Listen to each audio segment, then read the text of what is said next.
Déjà, tu as fait les premiers pas avec Abdou Karim. Parce que depuis que Abdou Karim qu'il a rentré dans l'islam, jaarale ko yàlla jaarale ko ci loxo sëriñ bi mu dippee ko Abdou Karim mu gis sëriñ bi bëggal ko boppam nag bëgg gi mu bëgg sëriñ bi moo tax mu xemmem l'islam waaye bëgg gi mu bëgg sëriñ bi tax na muy xool li arab naan yabtaxi mardaata cheikh di xool lan mooy mbégu sëriñ bi mu gis ni mbégu sëriñ bi tey yàlla defal na ko lu mu defalul kenn ci réew mi ndax wajuram bi ko meññi demoon ca guerre ba ci 14-18 bi ñuy laaj les fils de marabout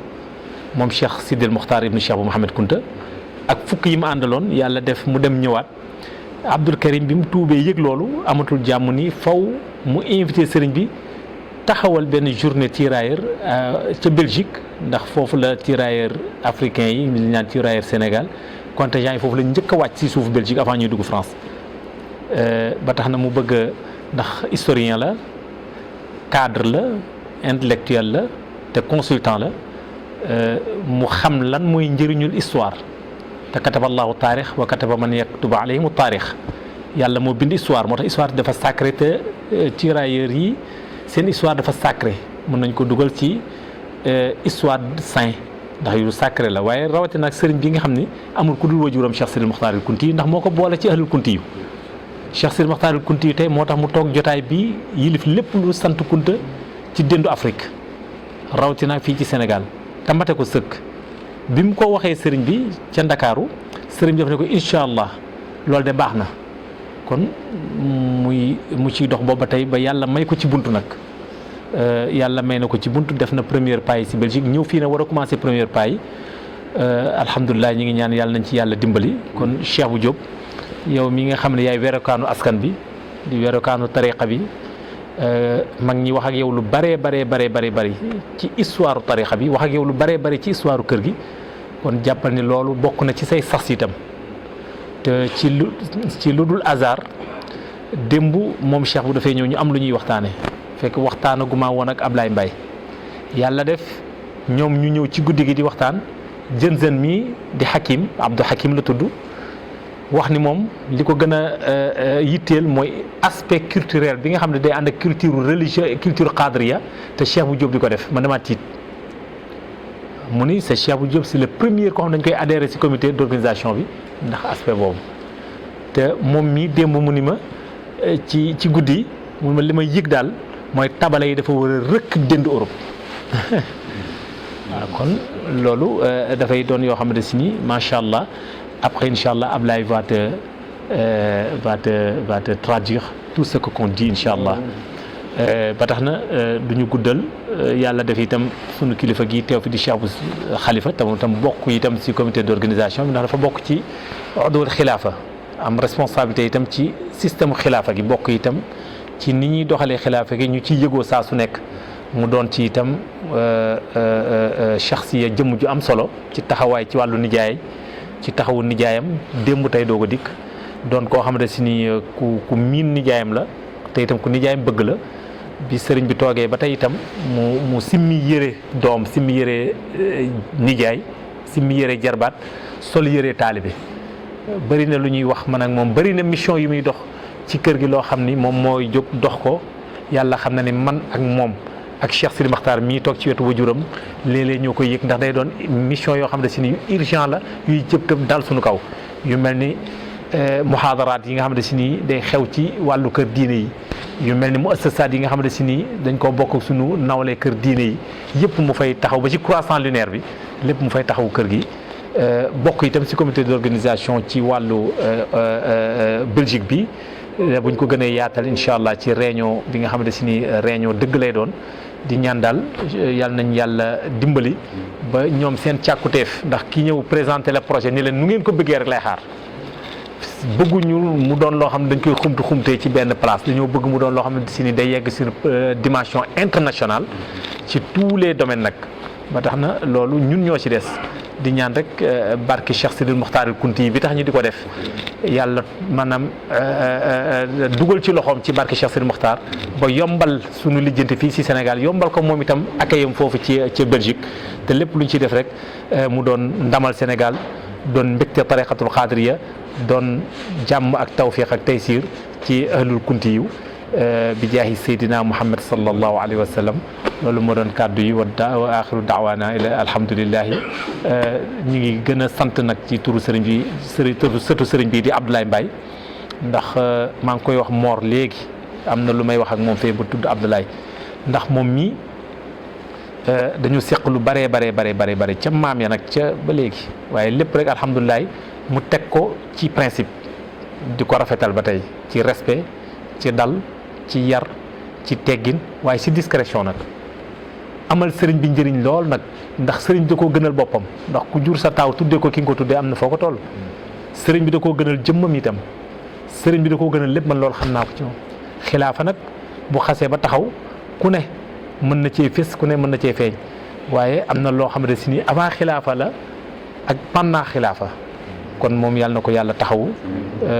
Cheikh Sidi Mokhtar mi itam ñuy profité occasion Abdou Karim c'est Cheikh Sidi Mokhtar le fils du xalif le bras droit du xalif aussi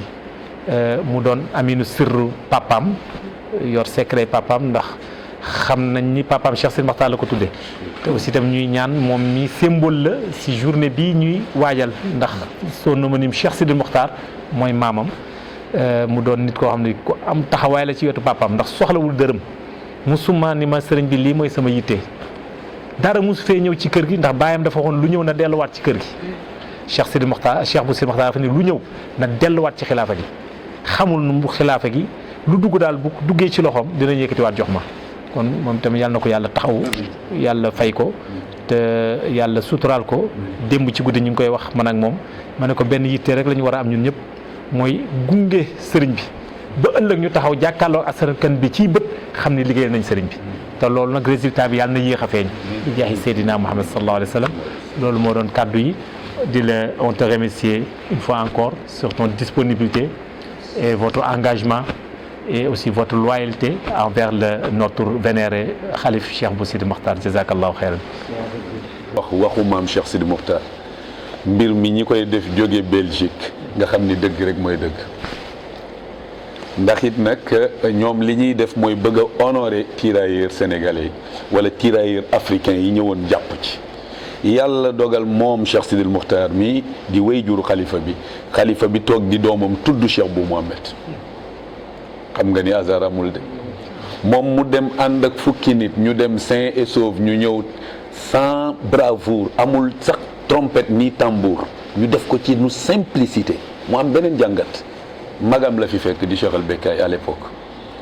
ay frère am ñi ngi fi yoo xamante ni ñoom ñëpp ñoo bokk benn baay te kenn ku ci nekk moo la yilif mu daal ni ñii ñëpp man ak ñoom ñoo bokk Cheikh Bou Mohamed waaye kii ma bokkal ndey ak baay lay jël yóbbu xoolal jàngale bi mag ñi ci lañ volontaire oo ànd ak maam Cheikh Sidi Mokhtar wax naa ko ci way bi 14 18 bato ba yóbbu gaaya daa fay am ku ca ràññee ba laaj Cheikh Sidi Mokhtar Cheikh ni ko yow waxal nasaraan yi nu bàyyi caaxaan te dégg say ndigal may Cheikh Sidi Mokhtar mu takk ci ndigal ba nu àggee ba biir Salonique la wàcc guerre ba fay ci Cheikh Sidi Mokhtar kon nag waaj bu toll noonu ñun de ñor nañu képp ku bokk ci Ndiassane képp ku bokk ci ahlul kuntiyu képp ku bokk ci tariqatul qadriya lii war naa doon sa mbir dee maintenant nag ñu ngi déglu ndigal te ndigal jëfe lépp lu ñu ci sëriñ bi sant ñu ngi ci à 100 pour cent bi ñu ci gën a ñor nag ñu dem ba yàgg ñu daal ni dañoo soxla suñu culture mais dëgg rek mooy dëgg Badr dañ fa dóor tabala imam Ahmad Badawi tudd na ko nee na tabala jooju ko am dégg-déggu baatin ba tey ma ngay dóor ci Badar wa tabluhum hunaka tuulal abadi loola nag Léopold Sédar Senghor mi ngi ko tuddee tambour de guerre mais gis nga bi ñu wanee sànq tirailleurs yi bi ñuy dem ñi ngi am ay tambour yu ñuy tëgg waaw segam la ñu defoon Badar ñu ñëw nag ahlul kuntiyu ka demoon ñëw sain et sauve bis bu nu taxawee Belgique ba bakk tabala yi tudd tur yàlla ñu xam ni dëgg rek moom mooy dëgg faslu ma bayna al xalaali wal xaraami aduffu wa sawtu yàlla nañ ci àgg ak jàmm macha allah.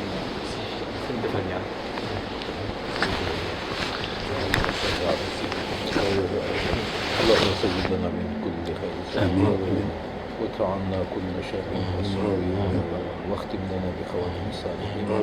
بجودك وإحسانك يا ذا الجلال والإكرام. آمين. اللهم صل على سيدنا محمد عبدك ورسولك النبي وعلى آله وصحبه. amiin jërëjëf. Okay, first of all, I want to thank you all to be here this evening in the residence of the Sheikh Khalif Sidi Bou Mokhtar, and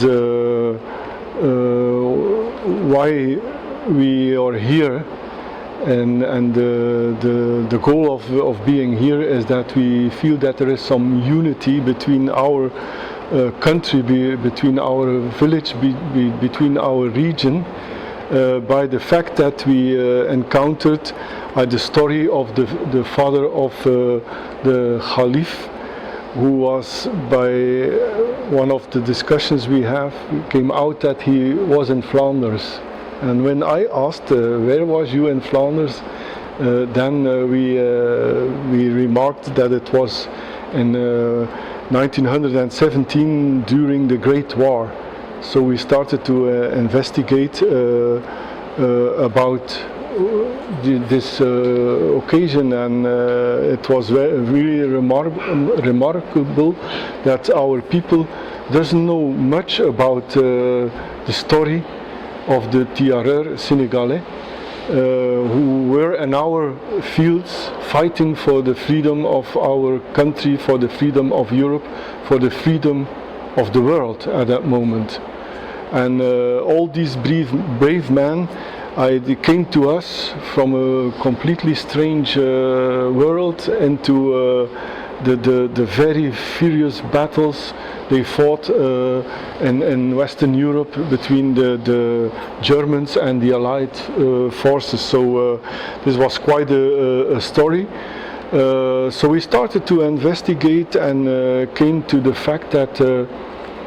there was not much to find in the beginning. Because also the people, they thought that only the English were fighting over there, the Americans were fighting, the Canadians were fighting, of course the Belgians, we too, because it was on our ground, and Australian people. We knew that the French was fighting also very heavy, but the French, they didn't care about war was over and everything. Bref. So we also knew that every day, already more than 100 years, they do a last post, a last appeal to the men who fell on Flanders fields, we call it. And this was really astonishing. Time to time the English come, the Canadians come, the Australians come, and they do like a memorial ceremony for their fallen soldiers. So we said, yeah, we have to investigate everything about tireur Senegalais who was there. We will have to correct this and let our young people know that there were also African soldiers over there, that there were les tireurs Senegalais, and this should unite more our young people with the people and the youngsters from Senegal, especially because it was tireurs Senegalais. Right. So then we investigated how we could do this. And we came to, why not organize a big ceremony like they do. And this was the start of an investigation. I got help from Jason. I got a lot of help from Ablai. I was here for a project in public healthcare. And I fell into my old love, which is history and research on history topics, and everything fell together. So yes, can you talk about the invitation for the Khalif? Qu'est-ce qui vous a inspiré d'inviter le Khalif en Belgique? avec la culture qadriya? Yes, what inspired us to invite the Khalif is that we are a very multicultural population. We like to have people from Africa, people from anywhere in the world, because we like the multicultural aspect. We like this very much, and they came from other religions to make an honor to these soldiers who felt on our ground. So we said, we have to invite the Khalif to come over, especially because we now knew the story of the father of the Khalif, who was going from far. At that moment, this was very far, Senegal, to Flanders fields to fight for our freedom. This was a big inspiration. So we really look forward to invite the Khalif over here to participate in this ceremony, because there is a very important religious aspect we have to embrace for these fallen soldiers. Besides the military aspect, which is normal, it was a war, it was the military aspect. Besides, there is also a governmental aspect. But what we also want to honor is the cultural aspect. So we are really happy also to have our Sheikh friend over here, who would be able to also support this aspect, so that we have a very beautiful, that we can organize a very beautiful ceremony, and I'm really sure that this will really attract not only all our civilians, our people in Flanders, but also the Senegalese people who live in Belgium, the ones who are living in France, because the frontier is only 40 kilometers or less from where the ceremony will be. So that was is more or less our goal, our objectives to do this. So I will yes. So we thank also very much on researching further the impact and what is left. So we are very happy to also have Imam Kunta to give us more details about the historical aspects and background of the whole story of Nyassan and the Khalif and the father of the Khalif, and also the ancestors. The first Sheikh Khalif Kunta, who came here, was a very brave man, coming from Algeria through the desert to arrive here to inspire the people and to bring him the Islam religion at that moment. So that's also one of the aspects that Senegalese people are very brave. We found this back in the historical written field,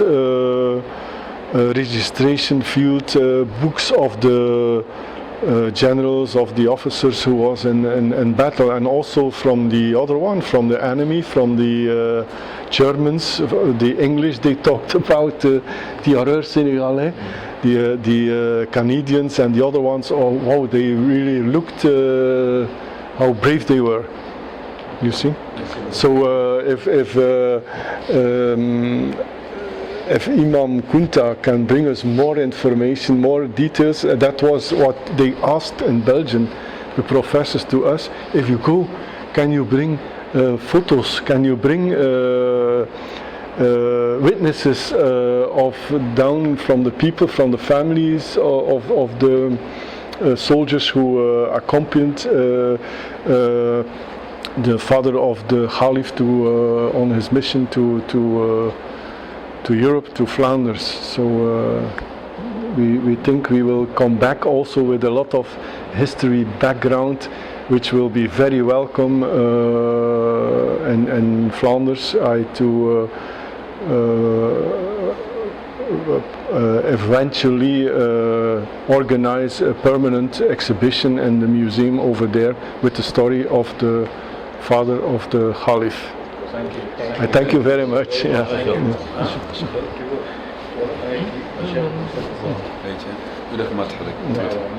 Yes.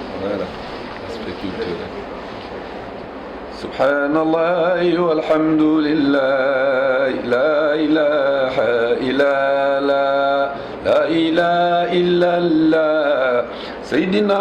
رسوله شيخ بكون تنجاساني يا إدوني بناما يلا يبرم دوغل موموي سوتيمبا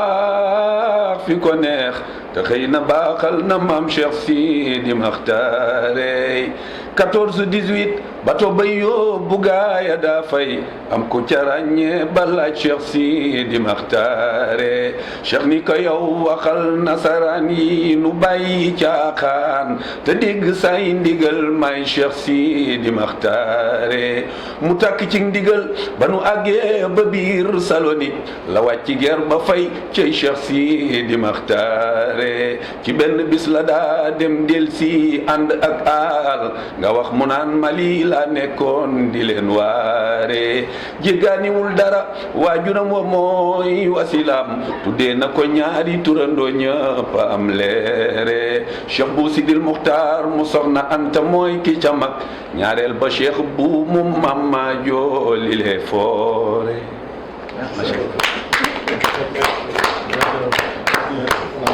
Merci beaucoup. aywa